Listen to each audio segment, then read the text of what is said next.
आणि यापुढची बातमी सैफ अली खान संदर्भातली। अभिनेता सैफ अली खानवरती 16 जानेवारीला त्याच्या वांद्रे इथल्या राहत्या घरी चोरट्यानं जीवघेणा हल्ला केला। त्यानंतर सैफ अली खानला वांद्र्यातल्या लीलावती रुग्णालयात उपचारांसाठी दाखल करण्यात आलं।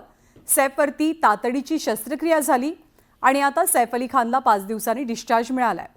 हल्ल्यानंतर 5 दिवसांनी सैफ अली खान रुग्णालयातून बाहेर पडलाय। पाठीवरती चाकूचे 6 वार झेलून तो एकदम ठणठणीत असल्याचं दिसतंय।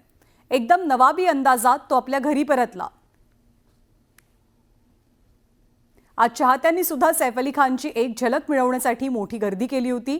6 वार सैफ अली खानवरती झाले होते, त्यातले 2 वार हे अत्यंत गंभीर होते। त्याच्या पाठीच्या मणक्याची शस्त्रक्रिया पार पडलेली आहे। हातालाही बँडेज पाहायला मिळतंय। पण अगदी नवाबी थाटात सैफ अली खाननं आपल्या घरी एंट्री घेतली आणि चाहत्यांची सुद्धा मनं जिंकली।